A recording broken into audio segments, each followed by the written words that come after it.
د خوشحالۍ راز.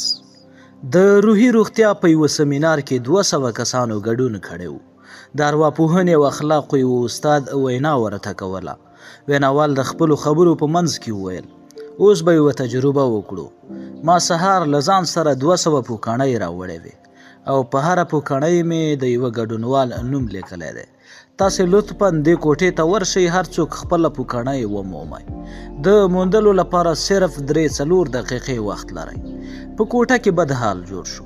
200 کسانو یو بل سره ټیله کول او هر چا غوښتل چې خپله پوکاڼۍ ومومي، خو تر 4 دقیقو وروسته هیڅوک هم ونه توانېدل چې خپله پوکاڼۍ پیدا کړي. وروسته بیا استاد ویل اوس یو بل څه کوو. د دې کار لپاره هم 3-4 دقیقې وخت ټاکل شوی دی. هر چا که د بل چا پوکاڼۍ پیدا کړه د هغه نوم دې واخلي او ور دې کړي. دا ځل 3 دقیقې لا نه وې تېرې چې ټولو ته خپله پوکاڼۍ ورسېده. استاد ویل ډېری کسان د خپلې خوشحالۍ د موندلو لپاره نور له مخې لرې کوي. حال دا چې خوشحالي له یو بل سره په همکارۍ کې ده. کله چې مو یو بل ته پوکاڼۍ ورکړي ټولو ته ورسېدې، خو چې هر یو په خپل غم کې وی یوه ته هم ونه رسېده. څېړنو ښودلې ده چې څومره له نورو سره مرسته کوئ هغومره مو خپله خوشحالي زیاتیږي. د بیزوګانو نیول. استاد خپل شاګرد ته وویل ته پوهیږي چې تجربه کاره کسان بیزوګان څنګه نیسي. دوی نه منډې پسې وهي، نه ونو ته پسې خیږي او نه ډزې ورباندې کوي. دوی یو شیشهیي مرتبان راخلي چې خوله یې نری وي. په مرتبان کې د بیزوګانو د خوښې خواړه اچوي. په ځنګل کې ورتږدي او خپله لږ لرې په یوه ګوښه کې ورته کیني. وروسته بیا چې څنګه په خوړو باندې د کومې بیزو سترګې ولګېدې خامخا ورته راځي او لاس مرتبان ته ننباسي، خو د مرتبان تنګه خوله یې نه پرېږدي چې له خوړو ډک لاس راوباسي. ښه شېبه تېره شي نه یې زړه کېږي چې له خوړو لاس واخلي او نه یې رایستلی شي. دغه وخت ښکاري راشي او په خپل جنجال کې ایساره بیزو بې زحمته ونیسي.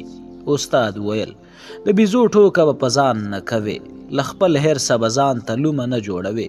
په ژوند کې به د ځینو ګټو له خیره تېرېږي، مخ په وړاندې به ځي او له هغه څه به لاس اخلي چې د ایسارېدو سبب دې ګرځي. د درناوي څښتن. حضرت نظام الدین اولیاء د شیخ عثمان قدس سره په باره کې وویل چې دی د خدای دوستو په غزني کې اوسېده.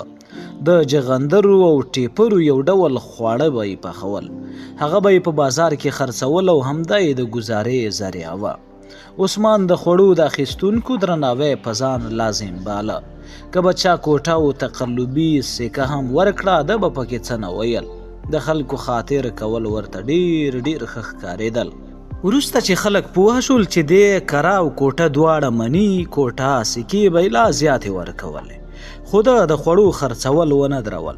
شیخ د ژوند په وروستیو ورځو کې اسمان ته وکتل. وی ویل خلکو به د خوړو په بدل کې تقلبي پیسې راکولې، خو ما نه ردولې.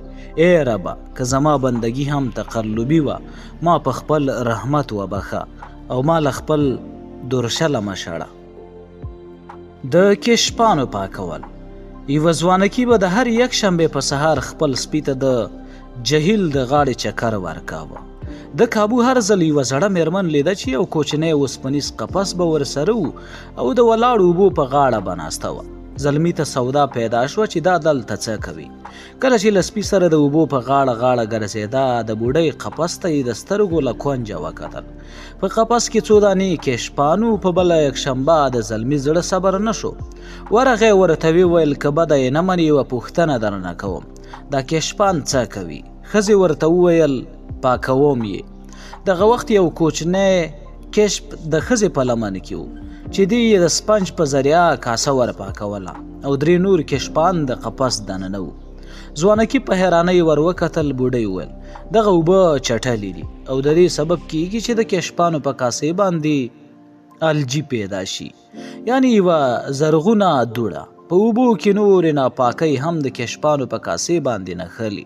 دغه شیان د دې سبب کیږي چې کشپان ډیر لمر وانخلي، د لامبو وړتیا یې کمه شي او د وخت په تیریدو سره یې کاسه کمزوري شي. نو همدا وجه ده چې زه د هر یکشنبې په سهار دلته راځم او له کشپانو سره وخت تېروم. ځوانکي ورته ویل خو آیا د بیخي زیاتو کشپانو کاسې به خیرنې پاتې نه شي؟ ښځې ځواب ورکړ همداسې ده. ځوانکي ویل ته مهربانه یې مګر د کشپانو په ژوند کې واقعي تغییر ځکه نه راځي چې د دنیا کابو ټولو نورو کشپانو ته څوک نشته چې پاکې کړي. بوډۍ چې د کوچني کشپ په ملا باندې سپنج تېراوه موسکی شو وی ویل د ډاکټر سوس نوم به دې شاید اورېدلی وي، ډېر مشهور لیکوال دی. دی لیکي چې ته به د دنیا لپاره صرف یو کس یې، خو داسې یو کس به هم وي چې ته ورته یوه دنیا یې. زلمیه که زه د ټولې دنیا د بدلانه وس نه لرم، دا خو کولی شم چې د ځینو دنیا وربدله کړم. د ژوبڼ اوښان اوښ او جونګی لمر ته پراته وو. جونګي له موره پوښتنه وکړه زموږ ملا ولې بوکه راوتلې ده؟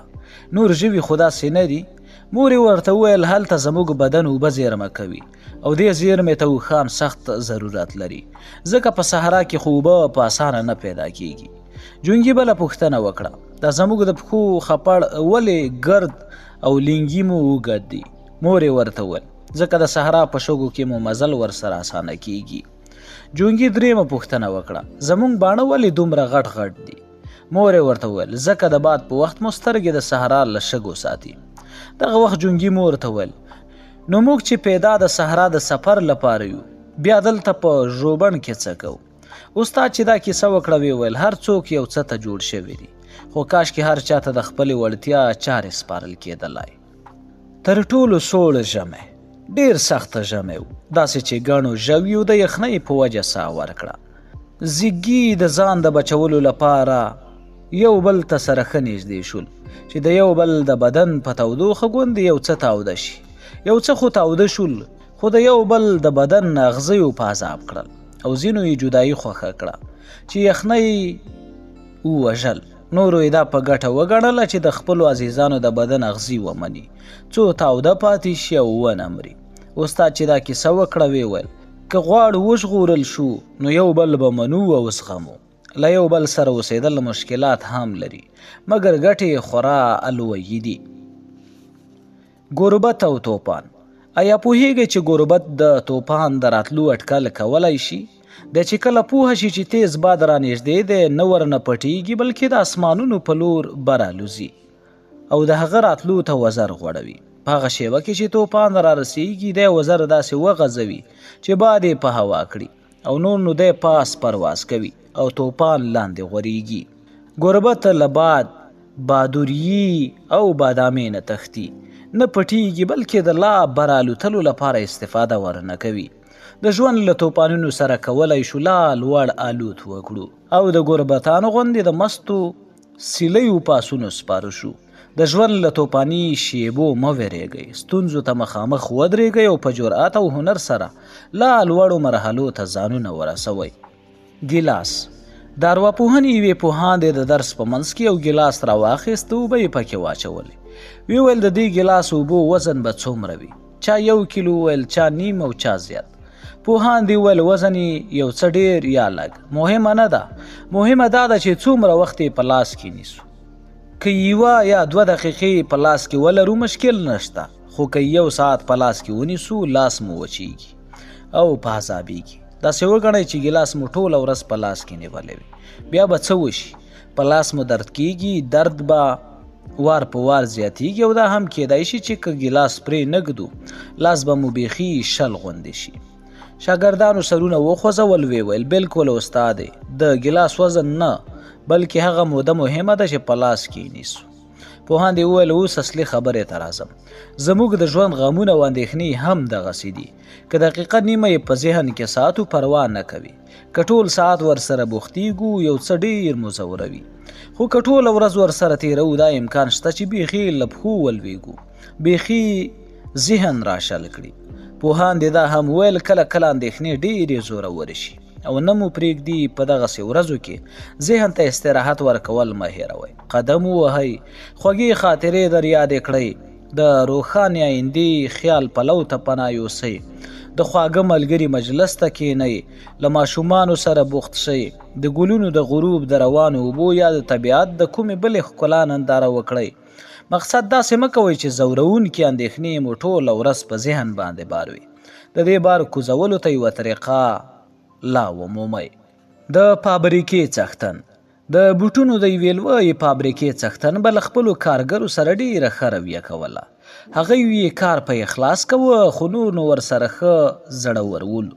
ټوکې ورسره کولی، خپل غمونه یې ورسره شریکول، او دا پوښتنه یې هم زیاته ورنه کوله چې دومره ډېره هستي څنګه پیدا کړه. د دې پوښتنې ته مختلف ځوابونه لرل. مثلا ویل یې چې همیشه یې زحمت ایستلی او له خلکو سره ښې رابطې ته یې زیات اهمیت ورکړی دی. خو نه خپله په دې قانع و چې د پوښتنې په پوره ځواب پوهیږي، او نه پوښتونکو فکر کاوه چې پوره پوهېدلی دي. په دې منځ کې یو کال د فابریکې څښتن خپل 2 همکاران د افریقا لرې پرتو سیمو ته واستول چې هلته د بوټونو د خرڅلاو لپاره بازار وګوري. دا یوه همکار په خپل ریپورټ کې ولیکل چې دلته ټول خلک لوڅې پښې ګرځي، نو د بوټونو د اخیستلو بیخي سوال نه پیدا کیږي. بل همکار ولیکل چې زما په نظر دلته ډیره ګټه کولای شو، ځکه دوی لوڅې پښې ګرځي. نو که څنګه پوه شول چې د پښو د ساتلو لپاره وسیله شته، ټول به په شوق بوټونه واخلي.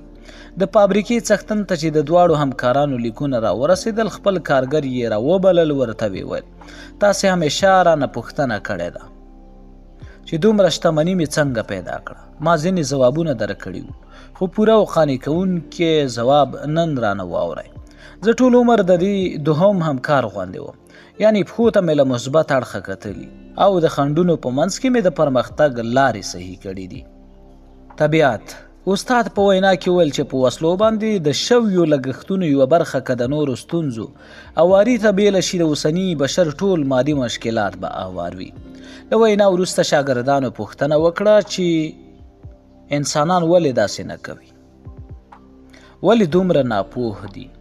استاد وویل ځکه چې خلکو لیکل شوي کتابونه زده کړي او نالیکل شوي کتابونه یې هیر کړي دي. شاګردانو غوښتنه وکړه چې د نالیکل شویو کتابونو مثال راوړي. استاد وویل د حشراتو بنګار او د مرغانو چغار د حقیقت د نغمو ساز دی. بوټي او ګلونه لارښودونکي دي، تاسې خو ورته غوږ کېږدئ، تاسې خو ورته پام واړوئ، طبیعت ولولئ. خبرې وزرې کوي. ونه و یو پنډت هندو دیني عالم و. د یوه ورځ کور ته په لار کې له یوه میداني تېرېده چې ستونه یې وتخنېده لکه یو شی چې پکې بند وي. وی ټوخل، هغه شی خولې ته راغی. له ځان سره یې وویل چې دا په څه لانجه پېښ شوم. وتوکل تعجب یې وکړ، دا خو لکه د زاڼې بڼکه چې وي چې دا له کومه شوه.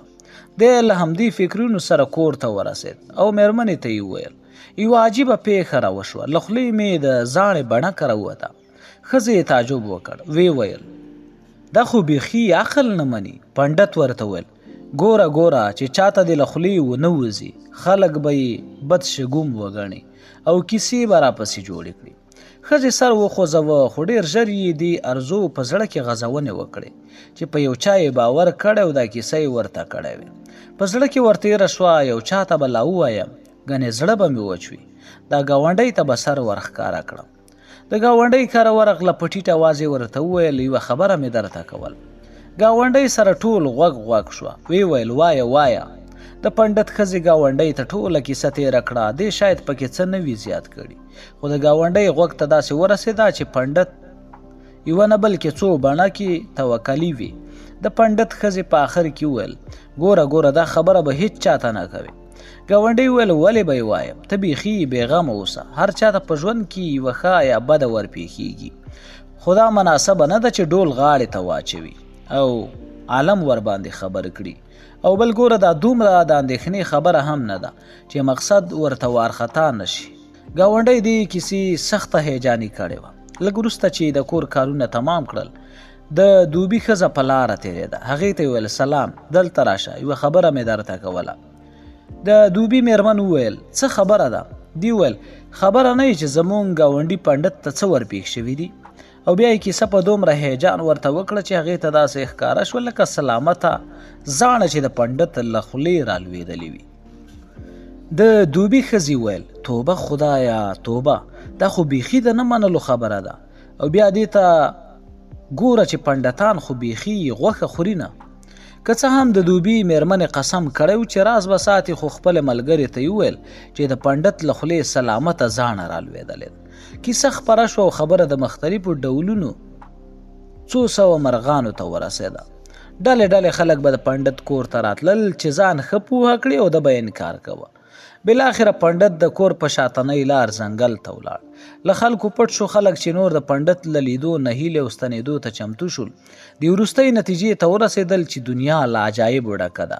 داسې څه به واورې چې هېڅ به نه پوهېږي چې اوس یې ومنې که یې ونه منې. د راجا خوب اونه و په هندوستان کې یو راجا و چې اولاد یې نه کېده. راجا د میرمنې په رضایت د بل واده اراده وکړه. د هغه دویمې میرمنې ورته 2 زامن وزېږول. دغه وخت لومړۍ میرمنې ته هم خدای زوی ورکړ او له دې وروسته د راجا په کورنۍ کې اختلافونه پیدا شو، ځکه کشرۍ میرمنې راڼۍ کوښښ کوه چې د دې زامن د پلار ځای ناستې وي. خو اوس دا ویره ور پیدا شوه چې هسې نه د مشرې راڼۍ زوی د تخت لایق وبلل شي.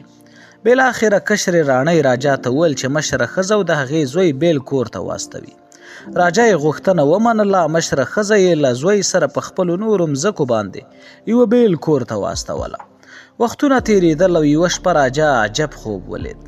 خوب یې ولید چې یو پړانګ، یو مار او یوه بیزو چې درې واړه د سرو زرو دي سره ناڅي. راجا ته د خوب د تعبیر سودا ور ولوېده. اول یې خپله کشره راڼۍ او د هغې 2 زامن راوغوښتل او د خوب د معنا تپوس یې ترې وکړ. دوی یې تغییر ونه کولی شو. البته کشري زوی وویل چې د ده په ګمان د ده میرنی ورور یې ګوندې په تعبیر پوه شي. راجا په هغه زوی پسې سړی واستوه. هغه چې راغی او کیسه یې واورېده پلار ته یې وویل دغه 3 حیوانات موږ 3 ورونه یو، ځکه موږ 3 سره ستا لپاره د سرو زرو حیثیت لرو. خدای دا خوب د دې لپاره در باندې ولید چې موږ باید نور په خپلو منځو کې سره وران ونه اوسو، ځکه موږ ټول ستا سره زر یو او د دې لپاره چې د تخت په سر مو اختلاف پیدا نشي خوب د اشارې په ژبه راته وایي چې که ستا هر زوی طلایي پړانګ، طلایي مار او طلایي بیزو ومومي او د خلکو مخې ته یې ونڅوي، هغه به ستا د ځایناستي حق او لیاقت ولري. د راجا دا تعبیر زړه ته ولوېد او 3 واړو زامنو ته یې وویل چې دی به راج هغه زوی ته ورکړي چې تر کال دا وخته پورې دغسې 3 حیوانات ومومي. د کشرې راڼۍ زامن چې د پلار له درباره راووتل او په خپل منځ کې سره مشوره وکړه، دې نتیجې ته ورسېدل چې د دغسې حیواناتو موندلې د وس خبره نه ده او حتی که په زرګر باندې هم دغسې حیوانات جوړ کړي نڅول یې ناممکن دي. د دوی میرنی ورور خپلې مور ته ورغی، کیسه یې ورته وکړه. مور یې ورته ویل چې وار مه خطا کوه، په حرکت کې برکت وي.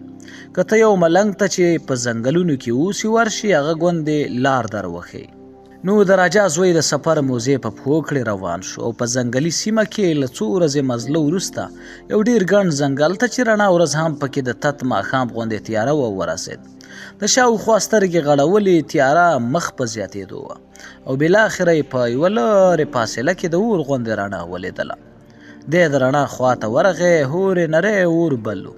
چیلم یې ایښی و او ده په چیلم خوله کېښوده. څو کشه یې وکړل، ملنګ چې دلته چیرې نږدې ویده و د چیلم بوی راویښ کړ.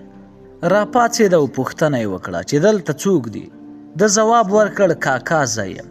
ملنګ ورته وویل ته اوس رښتیا زما وراری له کومه راغلې دومره ناوخته په شپه کې؟ ده ورته ویل له کوره کاکا. ملنګ وویل چې څنګه زه در په یاد شم، ته خو کله نه وې راغلی، خدای دې وکړي چې خیر وي.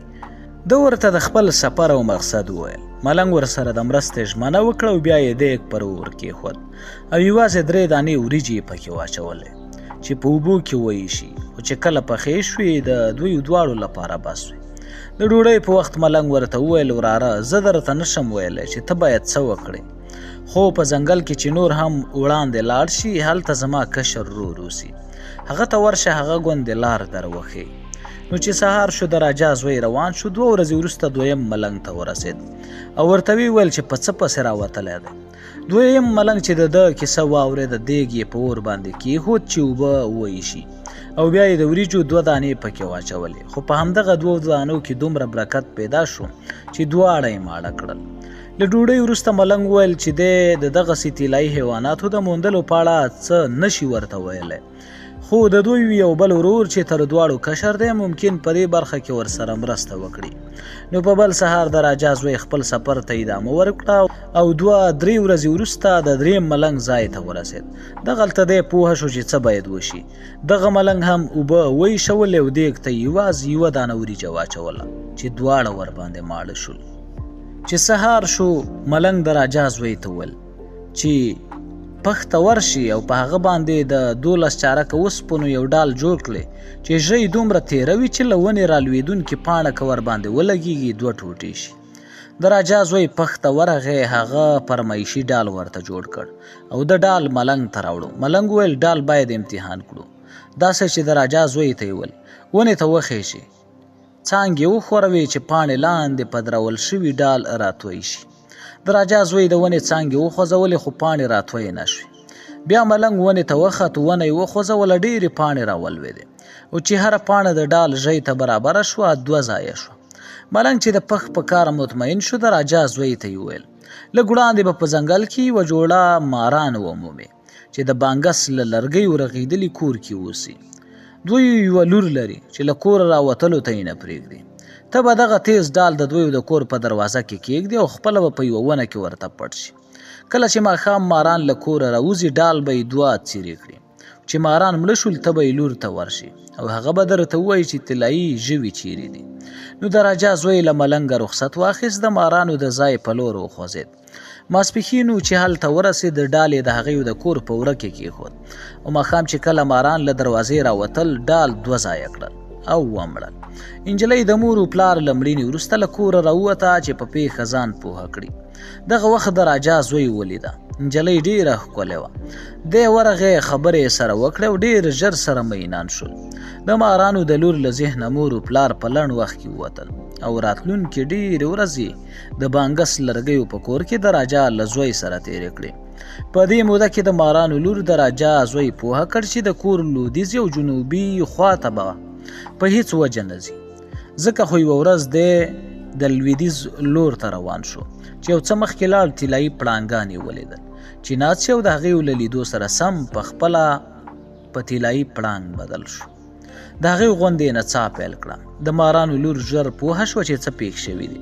پسې ورغله، دی ورنه بیل کړ او بیرته یې په انساني څېره واړوه. څو ورځې وروسته د راجا زوی د کور د جنوب خواته لاړ او هلته یې طلایي ماران ولیدل چې د یوه ډنډ په غاړه ناڅي.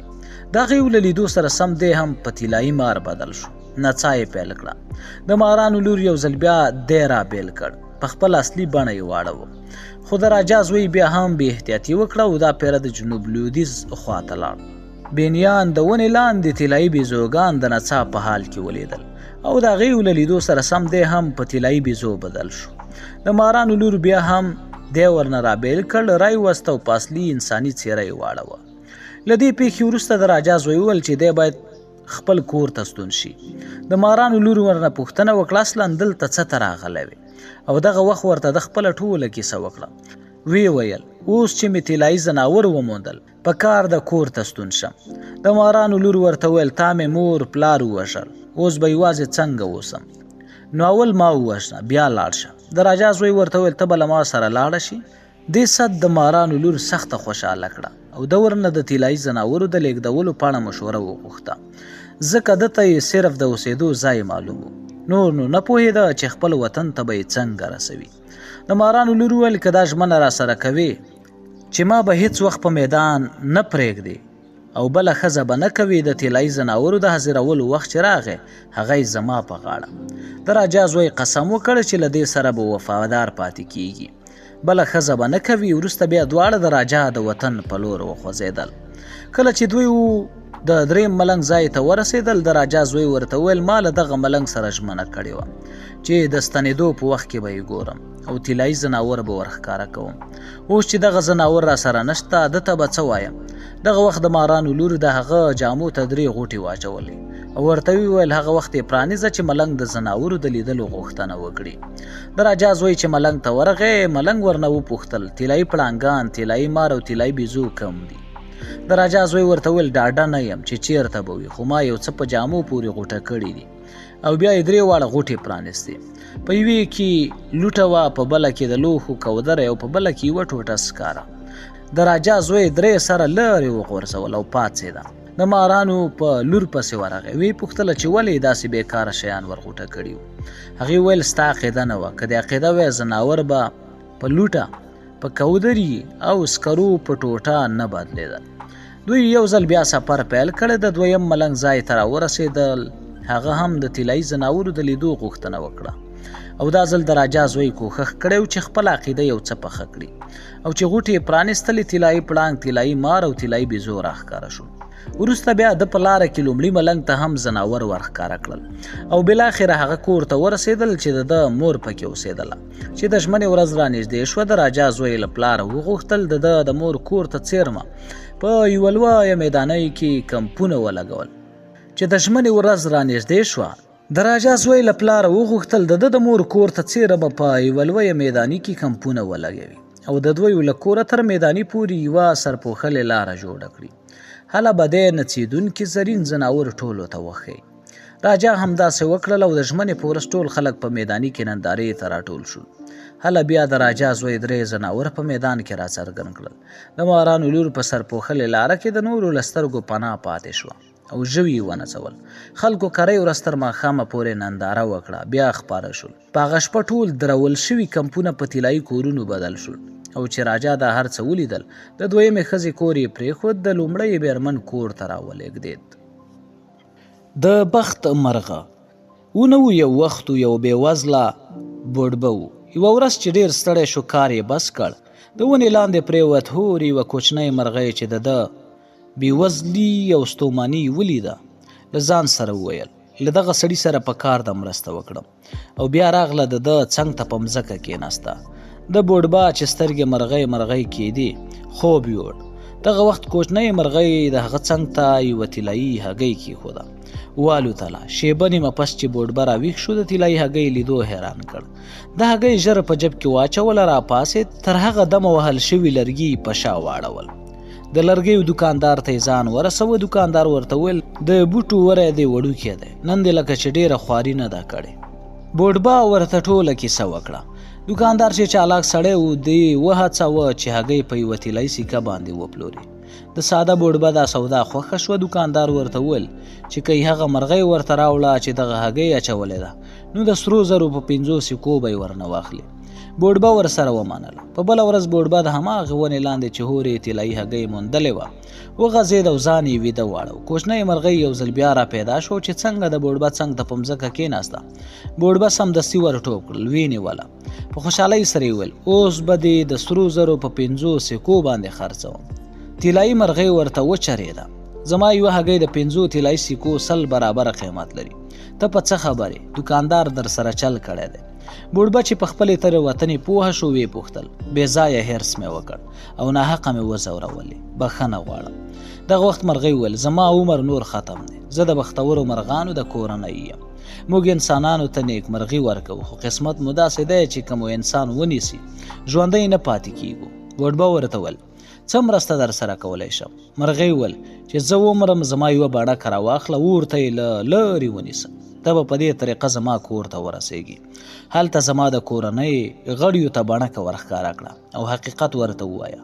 طلایي مرغۍ د دې خبرې له کولو وروسته مړه شوه. بوډبه همداسې وکړل. د سترګو په رف کې ځان د بختورو مرغانو په کورنۍ کې ولید. د هغې ته باڼکه ورښکاره کړه او په کیسه یې پوهه کړل. د مړې شوې مرغۍ پلار وویل اوه موږ باید ژر تر ژره لاس په کار شو. او بیا یې هغه باڼکه په مځکه کېښوده او د هغې له پاسه یې الوتل او تاوېدل پیل کړل. چې پوره 10 ځله راتاو شو، ورته کېناست، له باڼکې سره یې ځان ولګو او دغه وخت سمدستي د مړې مرغۍ کالبوت را پیدا شو. د کالبوت له رارسېدو وروسته د مړې مرغۍ مور او خویندو یو څه شنې پاڼې او تازه واښه را پیدا کړل. د دغه پاڼو وښو خصوصیت دا و چې مړي ژوندي کول. دوی پاڼې واښه د مړې مرغۍ په مکوښه کې کېښودل او مړې مرغۍ سمدستي سترګې پرانیستلې. بوډبه چې هغه یو ځل بیا ژوندی ولیده سخت خوشحاله شو. را ژوندی شوې مرغۍ وویل بخت را پیدا کیږي او پناه کیږي. موږ هم د بخت غوندې یو، خو موږ له هغو سره نه پاتې کیږو چې حریص وي. بوډبه په ماته غاړه ویل ما ځکه له لاسه ورکړې چې زه کم عقل وم. را ژوندی شوې مرغۍ ویل انډیواله مه خفه کېږه، تا له ما سره مرسته وکړه او زه به په بدل کې یو ځل بیا تا ته درشم، مګر تر هغه وخته به صبر کوې. بوډبه کور ته خوابدی راستون شو، خو دغه امید یې زړه ماتېدو ته پرې نه ښود چې د بخت مرغۍ به یو وخت یو ځل بیا د ده په لوري راوالوځي. د هنر شاهکار ونو یو وخت 4 ملګري وو چې 4 مختلف کارونه یې کول. یو پکې جولا و، بل ترکاڼ و، دریم زرګري کول او 4م به سندور خرڅول. دوی به هره ورځ د ماښام خواته په یوه ځنګل کې سره لیدل او مجلس به یې سره کوه. په دغسې مجلسونو کې یو ځل دوی د ورځني ژوند له سختیو او بېخوندیو شکایت وکړ. جولا وویل ژوند ستومانونکی دی، زما کرۍ ورځ په تار غړلو او ټوکر اوبدلو تېره شي. سندور خرڅونکي ویل زه هم ستومانه یم، زه هر سهار له عمده فروشه سندور رانیسم او بیا ټوله ورځ کلي په کلي ګرځم خرڅوم یې، دا مې حال دی. ترکاڼ ویل زه نو کله اسوده وم، ټوله ورځ مې په دې تېره شي چې هله لرګی وتراشه او یو څه ترې ساس کړه. زرګل وویل زه هم ستاسې په شان یم، ټول وخت مې د زرو په اوبه کولو او ګاڼې جوړولو تېر شي، خو یوه مې نه دوه کېږي، په رښتیا چې ستړی یم. نو 4 واړو سره وویل چې ښار ته به لاړ شي، نوی ژوند به پیل کړي. دوی پرېکړه سره وکړه چې دغه شپه په ځنګل کې تېروي او سبا سهار وختي به د نوي ژوند په لټه ښار ته ځي. خو د دې لپاره چې په ځنګل کې له ځناورو ساتلي وي، هر یو به په نوبت پیرا کوي. د پیرې اول نوبت د ترکاڼو نور ویده شول او دی د ډیوې رڼا ته ویښ پاتې شو. دغه وخت د وچ لرګي یوه ټوټه ولیده، هغه یې وتراشله، د یوې ښځې مجسمه یې ترې جوړه کړه. د ونې لاندې یې کېښوده، زرګر یې راویښ کړ چې د پیرې نوبت تیر کړي او خپله ویده شو. زرګر چې تر ونې لاندې د لرګیو مجسمې ته وکتل، ډېره ښکلې ورښکاره شوه. فیصله یې وکړه چې ګاڼه ورته سازه کړي. نو د هغې غاړې ته یې د سرو زرو غاړکۍ جوړه کړه، د هغې لاسونو ته یې بنګړي واچول او د هغې غوږونو ته یې والۍ سازې کړې چې د مجسمې له پسلولو فارغ او د پیرې وخت یې پوره شو. جولا یې راویښ کړ په خپله څملاست. جولا چې د ونې لاندې د لرګیو پسلولې مجسمه ولیدله، ښه خوند یې ورکړ.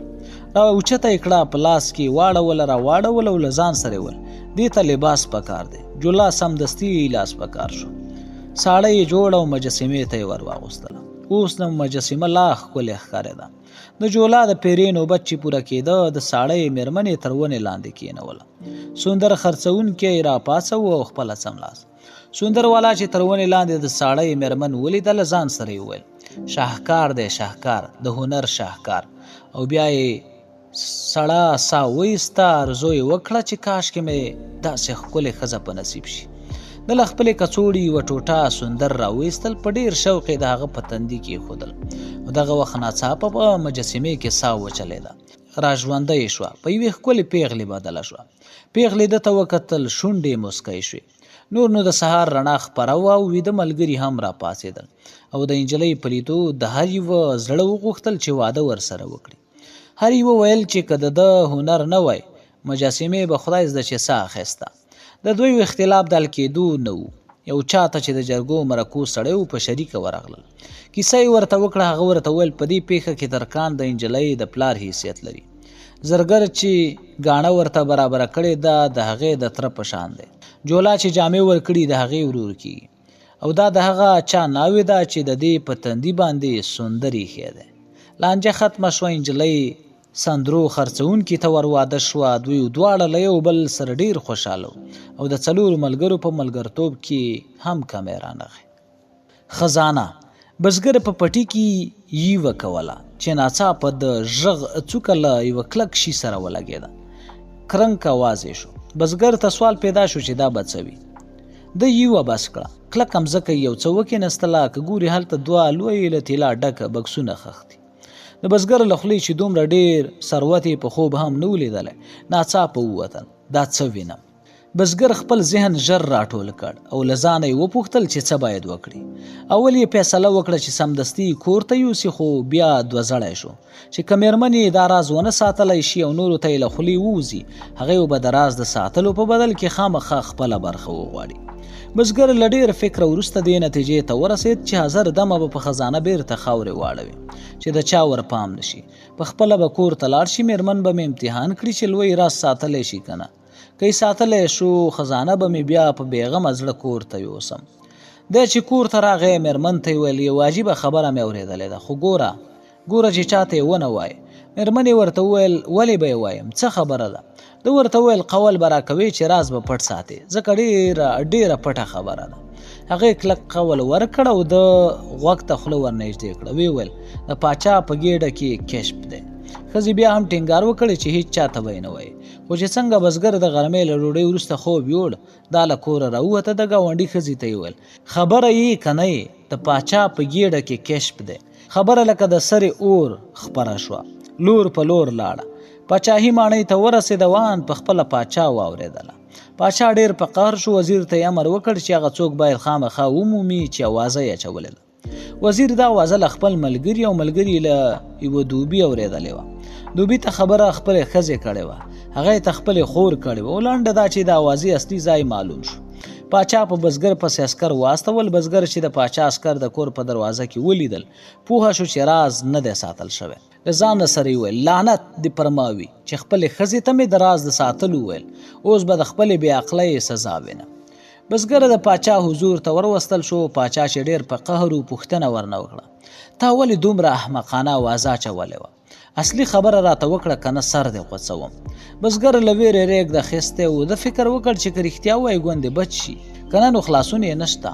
پاچا ورباندې چغه کړه ولې دې اوازه اچولې؟ ولې؟ بزګر ویل صاحبه ما اوازه نه ده اچولې، دا خبره زما ښځې کړې ده. پاچا ویل یعنې ده وویل ما صاحب غوښتل خپله ښځه امتحان کړم چې راز له ځان سره ساتلی شي که نه.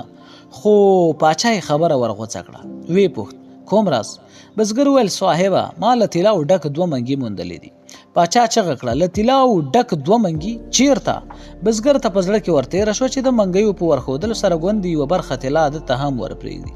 نو ویې ویل ځای به یې خامخا درښیم، خو که یوه ژمنه را سره وکړئ چې نیمې به یې زما وي. پاچا ورسره ومنله او د منګیو ځای ور وښود. پاچا د منګیو له لیدو وروسته باوري شو چې بزګر دروغجن سړی نه دی. نو ورته ویې ویل ته رښتینی انسان یې، د منګیو ټولې طلاوې دې ستا وي. بزګر سخت خوشحاله شو. طلاوې یې کور ته یوړې او نور یې دې ته اړتیا نه لرله چې د خزانې موندل له خلکو پټ وساتي. حکیم او شهزاده په یوه ډېر لرې وطن کې یو شهزاده عقل بایلود او په ځان یې د چرګ ګمان راغی. دی نور د کوټې په ځای په کوډله چرغال یعنې مرغانچه کې اوسېده. لباس یې نه اغوسته او د طلایي بشقابونو ډوډۍ یې نه خوړه، ځکه دی چرګ و، یوازې د چرګانو دانه خوړه. پلار یې چې هر څه وکړل زوی روغ نه شو. طبیبان، ملنګان، راهبان، حکیمان ټولې په علاج کې پاتې راغلل. په دې منځ کې یوه ورځ یو ناشنا حکیم دربار ته راغی. پاچا ته یې په عاجزۍ وویل که مو اجازه وي زه به هم خپله وسه وکړم. پاچا اجازه ورکړه او حکیم ځان لوڅ کړ. د شهزاده کوډلې ته ننوت. د چرګانو غوندې په دانو خوړلو شروع وکړه او د هغې غوندې بانګونه وویل. شهزاده چې ورباندې شکي شوی او پوښتنه ورنه وکړه ته څوک یې؟ حکیم ورته وویل دا دی وینې مې چې ستا غوندې یو چرګ یم. ورو ورو د دویو ملګرتیا ټینګه شوه او قسم یې سره وکړ چې له یو بله به نه بیلیږي. وروسته بیا حکیم د هغه علاج پیل کړ، داسې چې یو کمیس یې واغوست. شهزاده ورته ویل ته اوس په رښتیا غواړې چې انسان شي؟ ته څوک یې؟ تا لکه چې ځان هېر کړی دی، لیونی شوی خو به نه یې؟ حکیم په نرمه ورته ویل که یو چرګ د انسانانو غوندې کمیس واغوندي بیا به هم چرګ وي، تشویش مه لره. شهزاده یې په خبره قانع شو. په سبا دواړو جامې واغوستې. څو ورځې وروسته حکیم د دربار ډوډۍ وغوښته. شهزاده په قهر ورته ویل ځان ته دې پام دی چې څه کوې؟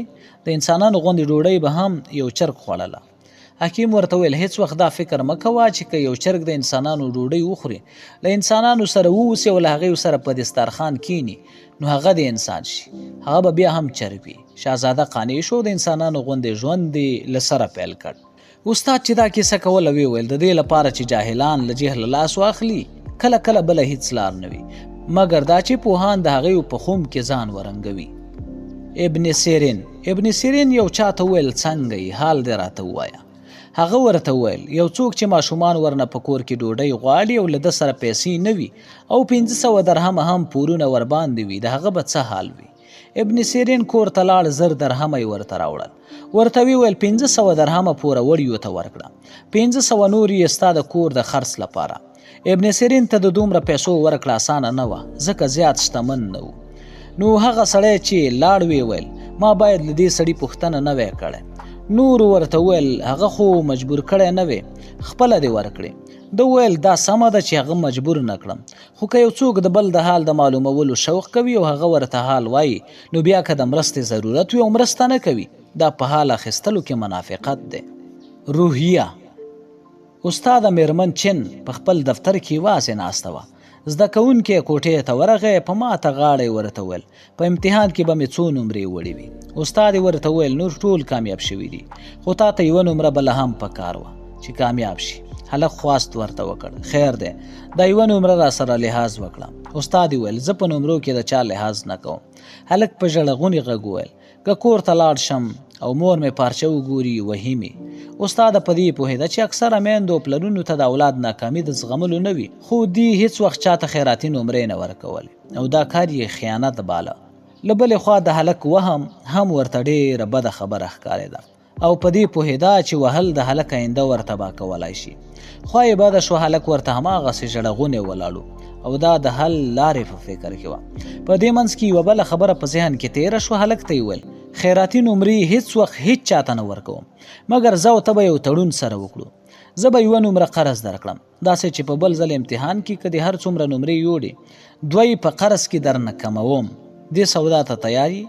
هلک په خوشحالۍ ومنل او په راتلونکو میاشتو کې د بل امتحان لپاره ډېره خواري وکړه. دی له دې وروسته نه یوازې په لیسه بلکې په پوهنتون کې هم ډېر تکړه شو او په راتلونکو کلونو کې د یوه بریالي سوداګر په حیث ډېر شهرت یې وموند. دغه سړی لی کاشینګ نومیږي او د نړۍ یو لوی میلیاردر دی. د نمرو د پور کیسې د هغه ټول برخلیک ور بدل کړ. په ژوند کې ماتې خامخا وې چې ماته مو روحیه مړاوې کړي. دغه وخت د روحیې د ژغورلو لپاره ځان ته یو څو نمرې پور ورکړئ. ښه روحیه لویو کامیابیو ته لار پرانیزي. یوه پیښه. د نوبل د جایزې د بنسټ ایښودونکي الفرد نوبل ورور لودویګ نوبل چې مړ شو، ورځپاڼو د ده ګمان ورباندې وکړ او ویې لیکل چې د دې نامېتو مخترع مړ شو، هغه څوک چې د انسانانو د وژلو لپاره یې خطرناکې وسلې جوړې کړې. د چې له مړینې وروسته د ځان په اړه د خلکو قضاوت ولوست، ټکان یې وخوړ او وصیت یې له سره ولیکه داسې چې ثروت دې د بشر د خیر لپاره استعمال شي.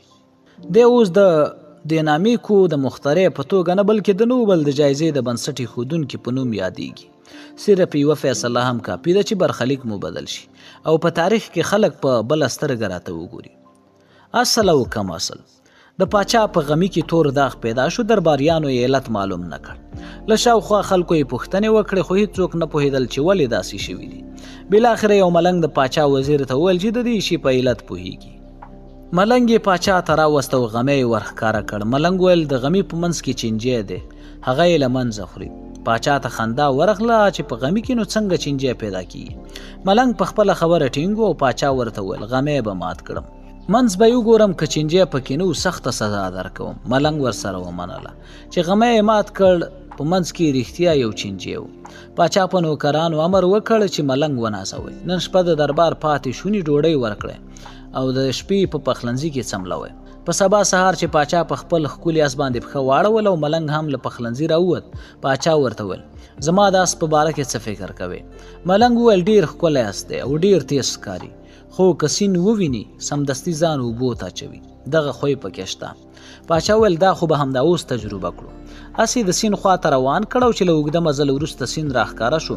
پاچا په تعجب سره ولیدل چې اس یې بې ځنډه سیند ته ورټوکلل.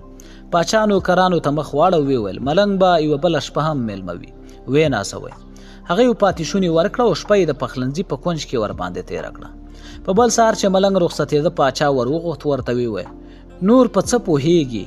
په خپله پوهه مې خبر کړه، بیا لاړ شه. ملنګ ورته ویل بل دې په دې پوهېږم چې ته شهزاده نه یې. په پاچا یې خبره بده ولګېده، له تخته راپاڅېد. ده ته یې ویل همدا اوس ځم، مور ته قرآن ورکوم چې رښتیا راته وایي که دې دروغ ویلي و بیا به در سره جوړ شم. پاچا کور ته ننوت، مور ته یې قرآن ونیو چې د ده د اصل نسب په اړه به حقیقت ورته وایي. هغې ورته وویل ته د دربار د یوه نوکر زوی، د پلار اولاد دې نه کېده. چې بوډا شو وویرېده چې پاچاهي مې راته نه شي، نو د دربار د یوه نوکر نوزیږی ماشوم مو کور ته راوړ. اوازه مو واچوله چې خدای زوی راکړی دی. پاچا دربار ته ستون شو. ملنګ ته یې وویل اوس به دې رخصت کړم چې هر ځای ځې په مخه دې ښه. خو په دې مې پوهه کړه چې ته څنګه په دغه خبرو پوهه شوې. ملنګ ورته وویل هر شی له خپله منځه خرابېږي. د غمي په تورېدو مې هم یقین و چې د خپل ځان چینجی ورته بلا شوی دی. او ستا د اس پښو ته چې مې وکتل څرمن یې صافه نه وه، ویښته یې ډېر وو. په زړه کې راتېره شوه چې د کومې میښې شیدې رودلې دي. د آسونو رمه د میښو له ګلې سره ډېر ځله یو ځای څري. هغه وخت چې دی بیاڼو په رمه کې د کومې میښې په شیدو اموخته شوی دی. میښې خو چې اوبه وویني ورننوځي. او ستا د نه شهزادهتوب راز له دې رامعلوم شو چې د خپل میلمه په قدر نه پوهېدې. پاتې شونې دې راکول او په پخلنځي کې دې څملولم. له خره سره بحث. خره وویل د وښو رنګ سور دی. لیوه وویل سور نه دی زرغون دی. د دویو بحث اوږد شو. اخر د ځنګله پاچا یعنې زمري ته ورغلل چې فیصله ور وکړي. د ځنګل پاچا امر وکړ چې لیوه په غلطه دی، بندي کړئ. لیوه ورته وویل صاحب نو زه سمه خبره نه کوم. ځنګل پاچا ورته وویل خبره دې سمه ده، خو بندي کوم دې په دې ګناه چې له خره سره دې ولې بحث کوه. ابلیس له خپلو بچیو سره چیرته روان و. په لاره کې د سیند په غاړه یوه کیږدۍ او د کیږدۍ په خوا کې یوه میرمن ولیده چې بېغمه ناسته ده، غوا لوشي. د خپلو بچیو ته وویل دلته به یو څه تم شو چې د دغه خلکو ژوند په غم ورککړ کړم. او له دې خبرې سره سم د غوا په لور ورتاو شو. د غوا د غاړې رسۍ په موږي بنده وه. د موږی وخوځوه، غوا وترېده، شاته یې ټوپ کړل. د ښځې له لاسه د شیدو لوښی چپه شو. د ښځې څنګ ته د هغې د ناست ماشوم سر چې د غوا په لته ولګېد مات شو. د ښځې له لاسه د شیدو لوښی چپه شو او د ښځې څنګ ته د هغې د ناست ماشوم سر چې د غوا په لته ولګېد مات شو. ښځه راپاڅېده، غوا ته یې سوټی ونیو. د هغې میړه چې له کیږدۍ راووت د زوی مات سر، چپه شیدې او د غوا وهل یې ولیدل. قهر ورغی، د ښځې له لاسه یې سوټی واخیست، دې ته یې ونیو. د ښځې سر هم مات شو. دغه وخت د ښځې پلار را پیدا شو چې د لور مات سر یې ولید. زوم ته یې کنځل وکړل. کیسه لا روانه وه چې شیطان خپلو بچیو ته ویل موږ به نور ځو. نور دویو پوهه شوکاري. خو ما دا درته وویل چې بس په چل کې ډېر ورو یو موږی وښوروئ. نور نو د خدای مخلوق په خپله د یو بل ګریوان ته لاسونه سره اچوي. دغه راز په مجلس کې یو کس د شیطانت یوه وړه خبره وکړي. خلک د یو بل دښمنان شي او د هیڅ چا پام نشي چې اور بل چا بل کړی دی. مګر په مجلس کې ناستو شیطانت کوونکو ته ځانونه ډېر پاک ښکاري او اکثره یې تر اخره په دې نه پوهېږي چې څومره اورونه یې بل کړي دي. دعا. یو چا په بیابان کې سفر کوه، تږی و، وږی و، ستړی و. بالاخره یې په شګلن بیابان کې څانګوره ونه ولیده چې په څنګ کې چینه بهېده. لاروي په خوږو اوبو تنده ماته کړه، په خوندوره میوه یې د لوږې چاره وکړه او د ونې یخ سیوري ته یې دمه ونیوله. چې له دمې وروسته راپاڅېده او روانېده، ونې ته یې مخ واړه وویل له خدایه څه درته وغواړم، که بنده چینه درته وغواړم، لرې که د ښې میوې دعا درته کوم، څانګې دې ورنه ډکې دي، او که وایم چې په سیوري دې برکت شه، سیوری دې هسې هم برکتي دی. نو زه به له خدایه درته دا وغواړم چې که ستا له زړې بله ونه پیدا کېږي هغه دې هم ستا غوندې وي. 100 په 100. 2 معمولي کسانو 100 تنه په زور په مخه کړي وو. چیرې یې بیول. یو چا چې ولیدل تعجب یې وکړ چې 2 تنه څنګه کولی شي د 100 کسانو غاړو ته رسۍ واچوي او په خپله خوښه یې هر لور ته بوځي. د اسیرانو له منځه یوه اواز ور باندې وکړ تعجب مه کوه، دوی که 2 هم دي خو یو لاس دي او موږ 100 په 100 یو.